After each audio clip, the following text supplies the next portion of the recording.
Hello students, inventive class में आपका स्वागत करते हैं। तो हम आज की क्लास में बात करेंगे 9th क्लास का एक चैप्टर है force and law of motion. तब और सब अच्छा बढ़िया पढ़ाई लेके चल रहा है ना, तो अच्छा से पढ़ाई लिखाई करो सब। हम आज की क्लास में पढ़ेंगे आपका force and law of motion के बारे में। तो चलिए बात करते हैं चैप्टर से पहले हम कुछ बातें देखते हैं कि ये चैप्टर हैं क्या। सबसे पहले इंट्रोडक्शन पार्ट आज लेंगे, उसके बाद नेक्स्ट क्लास में हम इसके और जाके आगे बढ़ के इसके बारे में कुछ बातें पढ़ेंगे। तो चलिए आज फर्स्ट वीडियो है, इसमें आज कुछ बेसिक की बात चलेंगे। तो चलिए सबसे पहले चैप्टर की बात करते हैं। चैप्टर का नाम है आपका force and law of motion. जैसे कि आप देख सकते हैं बोर्ड पर लिखा हुआ बल तथा गति के नियम। तो ये फोर्स का सिंपल सा इसमें कुछ हमने फिगर आपको पहले से ड्रॉ करके दिखाया हुआ है, इसका मीनिंग समझते हैं। तो देखो फोर्स का सिंपल सा मीनिंग होता है या तो किसी ऑब्जेक्ट को पुल करो या पुश करो, किसी वस्तु को धक्का देने या खींचना क्या कहलाता है? बल कहलाता है। इसी को सिंपली बल आप समझो, इसी को बल कहते हैं। पर इसका आप और अच्छे से डिफिनेशन देखो तो अभी बता रहे हैं। तो सबसे पहले हम देखते हैं इस डिफिनेशन का क्या अर्थ है। जैसे देखो यहाँ पे एक आदमी है, जैसे एक बच्चा समझ लो आप, ये क्या करे किसी ऑब्जेक्ट को मतलब यहाँ पे दीवार पे धक्का दे रहे हैं, ठीक है। अब देखो धक्का तो दे रहा है मतलब पुश कर रहा है, ठीक है, मतलब धक्का दे रहा है। उस तरह आप यहाँ पे देख सकते हो ये क्या करे, ये भी खींच रहा है और ये भी खींच रहा है। कोई ना कुछ बल से किसी वस्तु को खींच रहा है और ये भी क्या करूँ अपनी ओर खींच रहा है। उधर तीसरा देखो एक क्रिकेटर का मान लीजिए खिलाड़ी है, आँख भी वो क्रिकेटर का ऐसा नहीं है, आँख भी होता है, दांत सब कुछ होता है। जिस तरह यहाँ पे देख लो, यहाँ पे बड़ा बड़ा मूंछ है, यहाँ पे उस तरह यहाँ पे क्या आपका ये क्रिकेटर जो क्या कर रहा है, एक ऑब्जेक्ट को कैच कर रहा है, मतलब बॉल को कैच कर रहा है। तो क्या करता है, हाथ को पीछे करता है, तो इसके हाथ पे कोई ना कोई जरूर बॉल धक्का दे रहा है, मतलब इस पर भी एक फोर्स लग रहा है। उस तरह आप यहाँ पे देखो बॉल है, एक सरफेस पे क्या हो रहा है, इधर से किसी से हम धक्का दिए मारे तो क्या आगे बढ़ गया, आप पैर से ही मार लो आगे बढ़ गया बॉल। अब यहाँ पे देखो एक सर्कुलर दिखाया गया है कि मान लीजिए कि आप धागा ले लो, इस तरह से नचाओ इसको ऐसे ऐसे करके, ठीक है। जब नचाओगे तो क्या होगा कि आपके जो एम मास का जो ऑब्जेक्ट को जो बल होगा क्या निकालना चाहेगा, इस सर्कुलर पाथ से बाहर फेंकना चाहेगा, मतलब थ्रो करना चाहेगा, निकलना चाहेगा, ठीक है। अब इस कंडीशन में क्या हो रहा है कि बाहर की ओर फेंक मतलब निकलना चाह रहे थे भी, मतलब इसमें भी क्या है कि अंदर की ओर फोर्स लग के ये ऑब्जेक्ट चारों ओर अपना मतलब सर्कुलर मोशन में गति कर रहा है। तो यहाँ पे हमने जितने भी इसमें आपको डायग्राम दिखाएं, इसका मतलब क्या है कि आप सब कंडीशन में क्या देख रहे हैं, कहीं ना कहीं पुश और पुल ही हो रहा है। तो इससे एक और डिफिनेशन पता चलता है कि अगर आप पुश कर रहे हो तो क्या ज़रूरत है, मतलब क्या ऐसा हो सकता है कि अपने स्टेट को चेंज कर ही दे। मान लीजिए जो लड़का है ये वस्तु को फोर्स लगा रहा है, ठीक है, तो ये सिंपल सा तो कर रहा है, देखिए धक्का तो दे रहा है, हम भी दे रहे हैं इस पर धक्का। क्या ये ऐसा कुछ हो रहा है कि अपने अवस्था को चेंज कर दे रहा है, स्टेट को चेंज कर रहा है? ऐसा नहीं हो रहा है, ठीक है। पर अगर इसमें स्टेट अगर चेंज हो तो भी ये फोर्स कहलाएगा।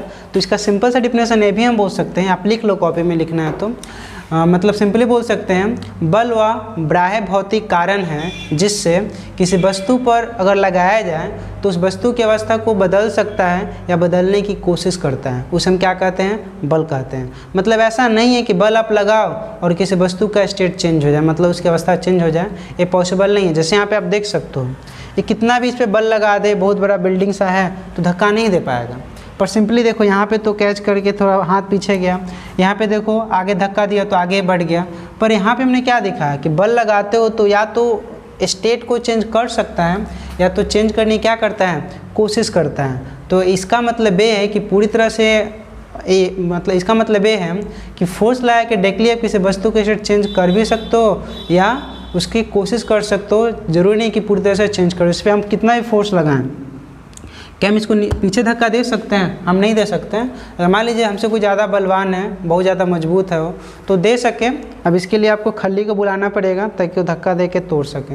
हो सकता है उसे तो हाथी को बुला कर तोड़वा लो, नहीं तो आप क्या कर सकते हो, आप भी बन सकते हो मजबूत, भैंस लेके आओ उसका दूध पियो तो आप भी मजबूत बन जाओगे, इसको आप तोड़ सकते हो। पर उतना मत बनो, क्या मतलब है इसको तोड़ने से, कोई ज़रूरत नहीं है। तो आप बस यहाँ पे जो चैप्टर पर उस पर ध्यान दो। तो हमने क्या बताया कि ऑब्जेक्ट को अगर आप स्टेट चेंज करते हो या तो चेंज करने की कोशिश करते हो, उसे हम क्या कहते हैं? फोर्स कहते हैं। समझ गए होंगे। अब देखिए हम फोर्स से क्या क्या कर सकते हैं। तो अभी देखिए हमने जो बताया उसका मतलब समझ गए कि ऑब्जेक्ट का स्टेट को चेंज करना, या मान लीजिए हम सिंपली आपसे बोले, अगर मान लीजिए आपके पास v = हम 0 बोलते हैं, मतलब वेलोसिटी कहीं पे 0 है, इसका मतलब क्या है, अगर आपको इसको एक्सेलरेशन में चेंज करना है तो भी क्या करना पड़ेगा आपको, ऑब्जेक्ट को थोड़ा सा कहीं ना कहीं फोर्स लगाना पड़ेगा, जिससे क्या हो, उसका स्पीड चेंज हो जाए, मतलब उसका वेलोसिटी चेंज हो जाए। अब वेलोसिटी जैसे चेंज होगा उसे हम क्या बोलेंगे, एक्सेलरेशन बोलते हैं, क्योंकि वेलोसिटी क्या होता है, ऑलरेडी कांस्टेंट है यहाँ पे, इसका मतलब ये है। पर इसको अगर हम चेंज कर दें उसे हम क्या बोलेंगे, एक्सेलरेशन। याद होगा आपको, एक्सेलरेशन का मतलब होता है v - u/t। इसको क्या कहते हैं, एक्सेलरेशन। उसी तरह अगर कोई पूछते कि v का क्या मतलब है, तो चेंज इन पोजीशन, क्या आपका एक डायरेक्शन में होता है क्या, जैसे यहाँ से यहाँ पॉइंट हुआ, इस डायरेक्शन में चेंज हो रहा है, इस पॉइंट से इस पॉइंट तक। मान लीजिए पोजीशन 1 है, पोजीशन 2 है, और आपका टाइम रिस्पेक्ट t में आपका चेंज हुआ, इसे हम क्या कहते हैं, वेलोसिटी बोलते हैं। तो अब देख सकते हो, अगर आप इसको यहाँ भी लगा रहे हो, यहाँ से यहाँ ला रहे हो, तो भी आपको फोर्स लगाना पड़ रहा है। और यहाँ पे भी क्या करो, अगर आपको वेलोसिटी चेंज करना पड़ रहा है तो भी आप फोर्स लगा रहे हो। तो पोजीशन जो चेंज हो रहा है एक टाइम के डायरेक्शन, मतलब एक डायरेक्शन में जो पोजीशन चेंज हो रहा है एक डायरेक्शन में, उसे आप क्या बोल रहे हो, वेलोसिटी बोल रहे हो। उसी तरह अगर वेलोसिटी अगर चेंज हो रहा है उसे क्या बोल रहे हो आप, एक्सेलरेशन बोल रहे हो। तो दोनों कंडीशन में क्या करना पड़ रहा है आपको, फोर्स लगाना पड़ रहा है। ठीक है, इसी का मतलब क्या होता है कि ये फोर्स, इसी का मतलब फोर्स होता है, मतलब फर्स्ट मीनिंग यही होता है, धक्का देना और खींचना, यही आप याद रखिएगा। पर इसका एग्जैक्ट मतलब इसका अगर इसका डिफिनेशन की हम बात करें तो डिफिनेशन ने अभी बता दिया, आप उसको फिर से अगर नहीं लिखो तो लिख लो, ऐसा आप रोक के आप धीरे धीरे लिख सकते हो जैसे हम बोल रहे हैं। तो देखो डिफिनेशन इसका क्या है, हमने बोला, फिर से सुन लीजिए डिफिनेशन। देखिए बल वह बाह्य भौतिक कारण है जो किसी वस्तु पर लगकर या तो वस्तु की अवस्था बदलता है या बदलने की क्या करता है, कोशिश करता है, उसी को हम क्या कहते हैं, फोर्स कहते हैं। समझ में आ गया होगा।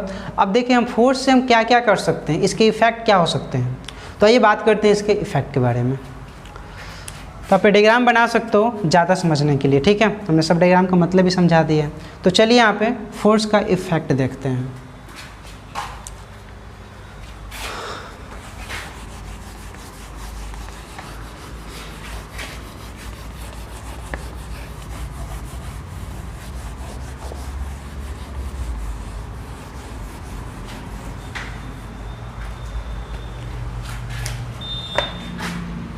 तो चलो बात करते हैं इफेक्ट ऑफ फोर्स।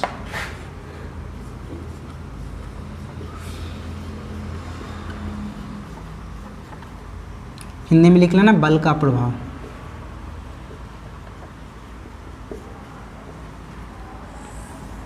बताओ बल से आप क्या क्या कर सकते हो। तो सबसे पहले क्या है कि अगर आपके पास कोई ऑब्जेक्ट है रेस्ट में है तो उसको क्या कर सकते हो, आप मोशन में ला सकते हो। तो इसका मतलब क्या हुआ कि विराम वस्तु को हम गतिशील कर सकते हैं। एक नंबर में लिख लेना, ये विराम वस्तु को हम क्या कर सकते हैं, गतिशील कर सकते हैं। एक नंबर क्या आप लिखोगे, विराम वस्तु को बल लगाकर गतिशील किया जा सकता है, गतिशील किया जा सकता है। एग्जाम्पल आपके पास बहुत सारे हैं पर आप अच्छे एग्जाम्पल ही समझो। जैसे आपका मान लीजिए यहाँ पे सिंपल सा एक इस तरह से आपका मान लीजिए घर पे छत है और यहाँ पे आपका एक दोस्त खड़ा हुआ है, दोस्त थोड़ा बड़ा है, यहाँ पे आपका दोस्त कोई सोच रहा है, कुछ खड़ा है अपना, ऐसे ही मन किया अपना खड़ा है। तो अब इसको क्या करो, आप यहाँ पे आओ और क्या करो, धक्का दोगे तो क्या निकल जाएगा, मोशन में तो आ जाएगा। पर आपको ऐसे एग्जाम्पल नहीं लेने हैं जो क्या करें, आपका किसी को आघात पहुंचा दे। जैसे आप इसको धक्का दोगे तो क्या आएगा, मोशन में आ जाएगा कि तो रेस्ट में है। पर आप ऐसे एग्जाम्पल हम क्यों समझा रहे हैं आपको, ठीक है, ताकि आप अच्छे काम करें। ठीक है, देखिए ऐसे एग्जाम्पल नहीं लेने हैं हम लेंगे क्या, जैसे मान लीजिए एक बॉल है और यहाँ पे इसको मार दो सिंपली, या आगे से एक धक्का दे दो, तो बताओ क्या होगा, आगे की ओर बढ़ जाएगा। अब एग्जाम्पल क्या है आपका, देख लीजिए, एक रेस्ट में था, हमने जैसे इस पर फोर्स लगाया तो आगे बढ़ गया। इसका मतलब क्या है कि वस्तु गति में आ गया। तो हमने क्या बोला है कि अगर कोई वस्तु रेस्ट में है तो बल लगा के क्या कर सकते हैं, हम उसका गति को, मतलब बल लगा के हम उसको गतिशील कर सकते हैं। ठीक है, चलिए बस हमने ऐसे ही बताया इस चीज़ को। अब ये नहीं कि आप इसका यूज भी कर लो, ऐसा यूज मत करना कभी। देखो यहाँ पे देखो सेकंड है आपका, अगर आपके पास कोई गतिशील वस्तु है तो उसे क्या कर सकते हो आप, विराम कर सकते हो या तो धीमे कर सकते हो। ठीक है, मतलब क्या लिख लो दूसरा में, गतिशील वस्तु को बल लगाकर बल लगाकर धीमा या रोक सकते हैं, रोक सकते हैं। ठीक है, जिस तरह मान लीजिए आपके एक दोस्त हैं साइकिल से जा रहे हैं, तो सब क्या करते हो, अपनी ओर जैसे स्पीड में साइकिल चला रहा है, आप उसको पकड़ के जैसे खींचते हो तो क्या होता है, धीरे हो सकते हैं, या तो साइकिल का ब्रेक लगाने से धीरे हो जाता है। रुक भी सकता है, जैसे मान लीजिए आपके साइकिल में डिस्क ब्रेक है, तो आप इसको एक एक ब्रेक मारो और आपका रुक जाएगा। अगर डिस्क ब्रेक नहीं है तो रुकेगा नहीं, अलग बात है, पर आप आगे जाकर गिर जाओगे। ठीक है, तो आपको क्या करना है देख लो। तो इसका मतलब क्या है कि आप जब भी कोई वस्तु चल रहा है, अगर गतिशील में है, तो उसे क्या कर सकते हो, आप रोक सकते हो। जैसे आप देखते हो क्रिकेट मैदान में जब खेल रहे होते हैं खिलाड़ी, तो क्या करते हैं, एक ऑब्जेक्ट आ रहा था उनके दिशा में, तो उनको क्या करते हैं, उसको हाथ लगाते हैं, तो उसमें क्या होता है, मोशन कमी आ जाती है, उसमें गति जो शील वस्तु उसकी अवस्था में क्या होती है, जो गतिशील की अवस्था में है उसमें वो धीमा हो जाता है। ठीक है, या तो उसको रोक भी सकता है, कैच कर लेते, इसका मतलब वो रुक भी गया। तो हमने क्या बताया कि हम क्या कर सकते हैं, बल लगाएं किसी वस्तु पे, तो क्या कर सकते हैं, हम उसको सिंपली क्या कर सकते हैं, उसका मतलब उसको रोक सकते हैं सिंपली, या तो धीमा कर सकते हैं। चलिए हम तीसरा आपको बताते हैं। चलिए बल का तीसरा प्रभाव पे बात करते हैं। बल का तीसरा प्रभाव है कि बल लगा किसी वस्तु को क्या कर सकते हैं, हम साइज को चेंज कर सकते हैं। ठीक है, तो लिख लीजिए यहाँ पे, बल लगाकर किसी वस्तु की आकृति, ठीक है, वस्तु की आकृति बदल सकते हैं। आकृति मतलब आकार बदल सकते हैं।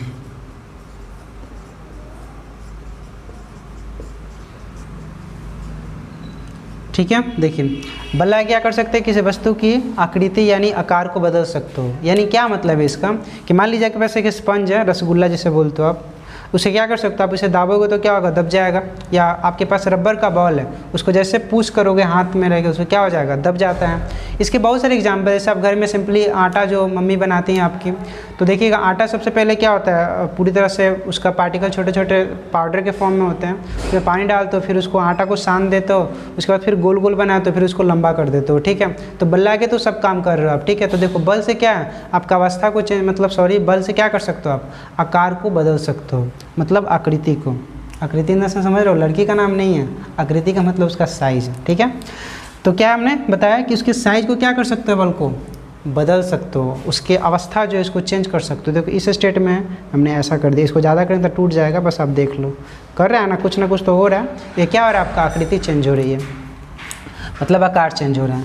अब देखो बल का चौथा इफेक्ट क्या है, तो देखो बल से क्या कर सकते हो, किसी वस्तु की दिशा को चेंज कर सकते हो। ठीक है, बल लगाकर किसी वस्तु को दिशा को बदला जा सकता है। तो लिख लो यहाँ पे चौथा, बल लगाकर किसी वस्तु की दिशा बदली जा सकती है।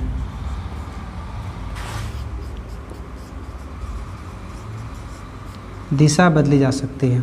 तो देखो जैसे बल लगा के दिशा बदलने का मतलब क्या है, जैसे एक फुटबॉल खिलाड़ी आप देखते होंगे या क्रिकेटर को देखते होंगे, तो एक बॉलर होते हैं, बॉल एक साइड से फेंकते हैं और एक साइड से क्या होते हैं, क्रिकेटर खेल रहे होते हैं। अब देखिए बॉल का साइड किधर है, इधर से इधर आ रहा है, और बताओ क्रिकेटर क्या करता है, उस बॉल को अपने बैट से हीट करता है और क्या करता है, उसको डायरेक्शन अलग देता है और मारता है किसी दूसरे डायरेक्शन में 6 लगा देता है, या कोई 4 लगा देता है। तो इसका मतलब क्या हुआ कि उस वस्तु का जो डायरेक्शन, जो बॉल का डायरेक्शन था सीधा, उसको क्रिकेटर ने क्या किया, चेंज कर दिया। ठीक, इसका मतलब क्या हुआ कि बल लगाकर हम क्या कर सकते हैं, किसी ऑब्जेक्ट को डायरेक्शन को भी चेंज कर सकते हैं। ठीक है, ये इसका मतलब है।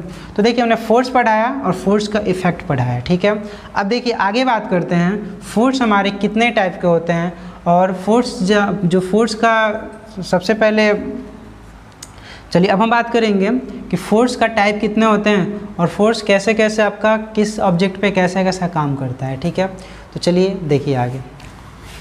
तो चलिए देखिए यहाँ पे बल के प्रकार, टाइप्स ऑफ फोर्स।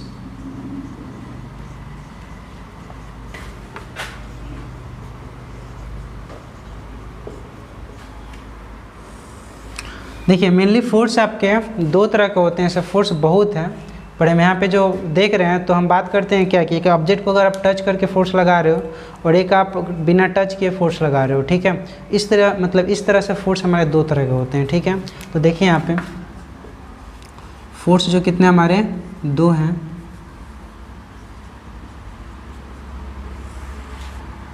एक होता है आपका कांटेक्ट फोर्स जिसको हम बोलते हैं स्पर्श बल, और एक दूसरा होता है आपका डिस्टेंस एट एक्शन फोर्स, मतलब डिस्टेंस पे जो फोर्स लगाता है, ठीक है। तो ये क्या होता है आपका दूरी पर क्रिया बल, दूरी पर क्रिया बल, ठीक है। तो मेनली दो ही फोर्स होते हैं, स्पर्श बल, दूरी पर क्रिया बल। जैसे स्पर्श बल का मतलब क्या है, अगर किसी ऑब्जेक्ट को टच करके आप फोर्स लगा रहे हो, जैसे आप फ्रिक्शन फोर्स, जैसे आप किसी चीज़ को खींच रहे हो, मतलब ऐसे हम जैसे इस पर कर रहे हैं तो क्या आपका फ्रिक्शन फोर्स है। उस तरह का मान लीजिए किसी पर आप चापाकल चला रहे हो, ठीक है, या हम लिख रहे हैं जो, ठीक है, तो एक जैसे हाथ में पकड़े हुए लिख रहे हैं तो क्या आपका इससे हमारा पेशिया से बल रहेगा तो क्या बोलेंगे, इसको पेशीय बल बोलेंगे। उस तरह से स्पर्श बल का मतलब हुआ जो हम टच करके फोर्स लगाते हैं, ठीक है। और दूरी पर क्रिया बल का मतलब है कि जो आपका डिस्टेंस पर आता है फिर भी उस पर बल इफेक्ट दिखाता है, मतलब बल का प्रभाव रहता है, उसे क्या बोलते हैं हम लोग, क्या बोलते हैं उसको, दूरी पर क्रिया बल बोलते हैं। जैसे ये ऑब्जेक्ट है, हम यहाँ पे रोक के रखें अपने फोर्स से तो रह रहा है, जिसको छोड़ेंगे तो क्या आएगा आपका नीचे आ जा रहा है, ठीक है। तो इसका मतलब क्या हुआ कि दूरी है फिर भी क्या कर रहा है, जो आपका अर्थ है इस पर फोर्स लगा रहा है अपनी ओर, ठीक है, इसे हम गुरुत्व बल कहते हैं। उससे दूसरा आपका है फोर्स, जैसे विद्युत बल हो गया आपका, ठीक है, उस तरह आपका चुंबकीय बल हो गया। इससे बहुत सारे एग्जाम्पल हम पढ़ेंगे, पर अभी आप फोर्स को समझो दो तरह के होते हैं, बस ये वाला और ये वाला, स्पर्श बल, दूरी पर क्रिया बल। अब इसके आगे बहुत सारे फोर्स आएंगे, जैसे आपका संतुलित बल, असंतुलित बल, परिणामी बल, सुपर बल, बहुत सारे फोर्स होते हैं, ठीक है। पर हमें वो सब फोर्स अभी नहीं देखने हैं, अभी आप सिंपल फोर्स का हमने डिफिनेशन बताया और फोर्स का इफेक्ट पढ़ाया और फोर्स का मेनली 2 टाइप पढ़ाया। आप इतने बातों को हमने 3 टॉपिक ही पढ़ाया, तीनों चीज़ को आप याद रखना अच्छे से, ठीक है। तो बस अभी के लिए इतना ही, फिर मिलेंगे हम अगली क्लास में इसके साथ कि बल का जो प्रकार है इसमें कौन कौन से टाइप आते हैं इसके डिफिनेशन के साथ, और इसके सबसे पहले जो गैलीलियो ने बताया था इस चीज़ के बारे में, उसके बारे में सबसे पहले पढ़ेंगे। तब जो हमारे आएंगे न्यूटन साहब, उनके बारे में स्टडी करेंगे, ठीक है। तभी के लिए इतना ही, फिर मिलेंगे अगली क्लास में। तब तक के लिए घर पे रहें, अच्छे से रहें, स्वस्थ रहें, मस्त रहें, बाय बाय।